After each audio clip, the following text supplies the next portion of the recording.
Panibagong video na naman guys, ito pala yung nagbubuhos kami ng islam. Alam nyo naman guys, pag nagbubuhos, kakapagod talaga at nakakagutom. At hindi mawala yung mga secret weapon natin guys. Umagang kay ganda na naman guys, at ito maganda, hindi masyadong mainit ang panahon, kaya sumabay din sa aming pagbubuhos ng islam. Already na po ang yung ating halo dito, kaya mag-umpisa na para matapos ng maaga.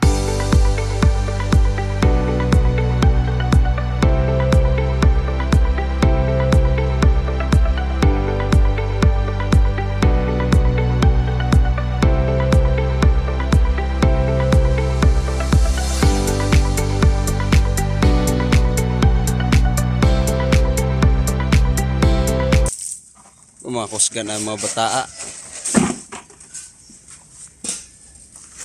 Ganyan yung mga tiyan ng mga macho dancer.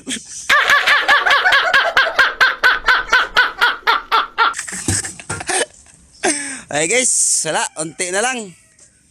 Isang haluan na lang. Mga pagod na pala kami dito kasi ang limit namin sana kanina matapos 2:00. Yun talagang estimated namin guys sa aming pagbuhos. Ngunit lumagpas na kami ng 2:00 kaya naging 4:00 na ito.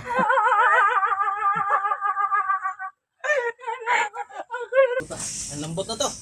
Wala, lambot. Simula umaga guys. Pang 31 kasako na simento. Ang galing! Ang galing! No? Kaya naman daw, pero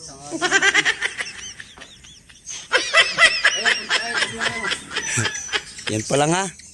31. Oh no. Ayan na nga, naging sistema namin sa mga ganyan na oras. Pagod kasi alam nyo guys, ang materialis kasi nahakot pa kasi namin galing sa taas pababa. Hindi naman gaano kamalanayuan, pero nako, pagod uy.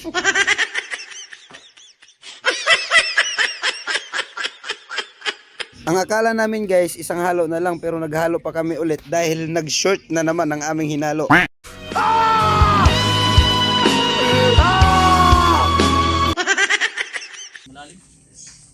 Tapos bukas,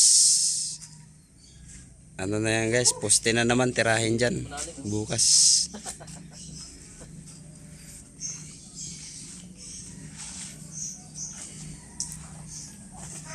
Ito na yung islab na sinabi guys, na sinawali.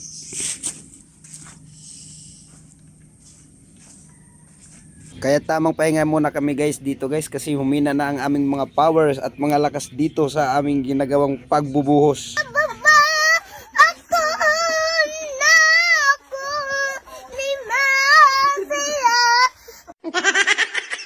Natapos na rin sa wakas ang ating pagbubuhos at pagbubuli na lang po yung kulang nito. ang galing! Ang galing! Tamang pahinga muna kami dito guys kasi sobrang pagod talaga at hinihintay pa namin na matuyo-tuyo para mabuli ng maayos at bago namin iwanan. Sinakto lang din po kami sa oras ng isang araw sa pagbubuhos pa lang nito, kaya medyo tamlay talaga yung mga bata kaya pinauna na namin silang pinauwi. Time check guys, mga 6:00 na pala ito sa hapon na buli ng aking foreman. Makita nyo naman guys, madilim na talaga yung paligid. Ayan yung tamang dilim guys. Kaya salamat sa araw na to, nairaos din namin ang pagbubuhos ng aming pinaghihirapan na semi-islab. Sana, finish na. Pala yung nagawa namin ngayon, nakikita nyo naman, na tayo, nakapataas na tayo. Header na po yan. Diyan. Ang nagawa po natin ngayon, tapos nung nakaraan ay poste, binuhusan. Ayan guys, may nakita kayong kabilaan, wala na pong mga kasi hindi po namin to pinagsabay-sabay pagbuhos. Ang araw, 2 lang. Ayan guys, nakita nyo naman yan may poste na yan guys, mga abangers na yan. At shout out nga pala ako dito sa Kawayan na aming galing ka Kuya Fernan. Nagawan rin namin ng paraan yung patungan, pero hindi pa namin nasubukan.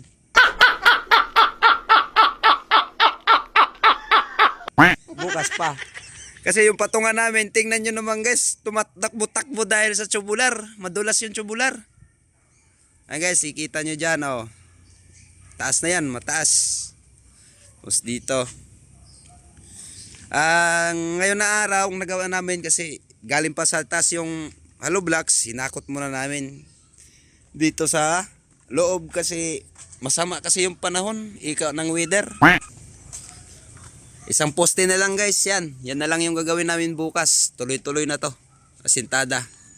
Sana bigyan tayo ng magandang panahon ng ating Panginoon. God bless. Guys, hanggang dito na lang. Uwi na. Ito, materialis din namin yan. Puro simento lang yan. Oh, makita nyo naman yung site na mas gumanda-ganda na rin yung ano natin. Area. Medyo papitiks-petiks lang po muna yung trabaho namin. Yung panahon na tag-ulan. Mahirap naman din maghalo tayo ng marami. Tapos biglang bubuhos yung ulan ng malakas. Wala ka namang nag-aasisintada na umuulan. Basta bigyan tayo ng magandang panahon guys. Mapatas na natin to. Okay guys, hanggang dito na lang. Guys. Litay kamay na sugat-sugat, di iniinda ang init na baka sa katawan. Iniisip na kailangan makipagsapalaran, maraming nakapaligid na utang na bayaran. Tubig at kuryente at araw-araw na hulugan. Kailangan kong kumayo, di baling magpahinga. Pag di ako gumalaw, kawawa